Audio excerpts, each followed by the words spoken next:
Welcome back to Cheep Games, where we're on the hunt for great games for under $10.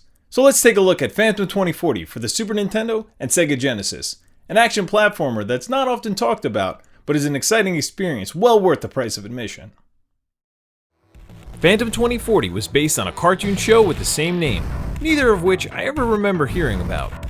It only aired for 35 episodes, but that was enough to release a game for it in 1995. This game has a good deal of focus on story. It's the year 2040 in the futuristic city of Metropia. The corporation, Maxim Inc., has a stranglehold on the people with their robotic creations, the biots. Most of the planet's natural environment has been replaced with Maxim Inc.'s high-tech buildings and factories, and now they move in for global domination with their biot army. You take control of the Phantom in his fight against the greedy and corrupt corporation in order to save the planet. At the start and end of every chapter, there are cutscenes to give you the lowdown onto how the story is progressing. It's a pretty cliche storyline, but there's clearly a lot of detail put into this world, and there are even a few twists and turns along the way. Especially since there are multiple branching paths and choices that you get to make that can result in over 20 different endings, which vary in how good the outcome is for the Phantom and the Earth. This is a great feature, especially for the time, because it gives a lot of replayability so you can see all possible outcomes and aim for the best one. Controlling the Phantom is easily the best part of the game. The jump is nice and high, he can move quickly and smoothly, and the combat is really satisfying. He's equipped with a large variety of weapons, but it's up to you to find them as they're hidden throughout the game. You have to pay real close attention because certain walls, floors, or ceilings will look slightly different or more deteriorated from the rest, and that's your clue as when you can break through to access secret areas. My favorite weapons were the spread gun and the homing missile, but there really are a lot to choose from, so you can find what works best for you.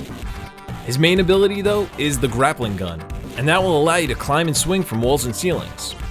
This mechanic feels awesome to control and ends up getting even better as you play since you can upgrade the length of the grapple.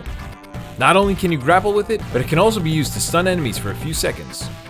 There are 7 chapters total, and in each you move through different areas which you get to select from a map screen. However, the goal isn't just to reach the other side of the stage like an ordinary platformer or action game. You have to complete objectives in order to move to the next section, like finding the hidden exit or looking for a specific item. So this means areas are non-linear, and you have to find your way through maze-like sections, all while being attacked by Maxim Inc.'s biot army. I really enjoyed the exploration aspects and keeping track of where you're going. It gives the game a Metroid type of feel. Areas can be blocked off by doors with numbers above them, so you must find a computer with a corresponding number and destroy it to gain access. The enemies do seem to respawn very quickly, so fighting isn't always necessary. In each chapter there are also many boss fights to be had. They range from extremely easy to pretty tough. But there are a lot of opportunities to get lives, med packs, armor, and damage multipliers, so it's definitely not a difficult game in terms of combat.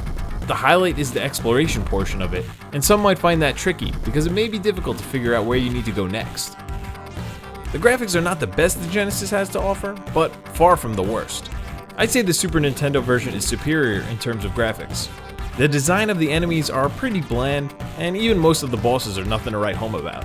The cutscenes do have a nice style to them, but it's the settings in the background that are my favorite part about the look of the game. It gives it a dark and ominous feeling that matches up well with the story and themes. The sound effects and soundtrack also seem to fit right in with the whole atmosphere as well. It has a lot of futuristic sounding tracks that will keep up with the action. Although nothing is particularly outstanding, like you'd want to listen to it outside of the game, but it really completes the overall presentation. I was able to find Phantom 2040 for the Sega Genesis for $6 and saw it for about $8 on the Super Nintendo. I'm really glad I took a chance on this game because it surprised me on all fronts. If you're looking for a fun action-adventure game with high replayability, then do yourself and your wallet a favor and pick up Phantom 2040. Thanks for watching, everybody. Please like and subscribe, and remember, it's all fun and games.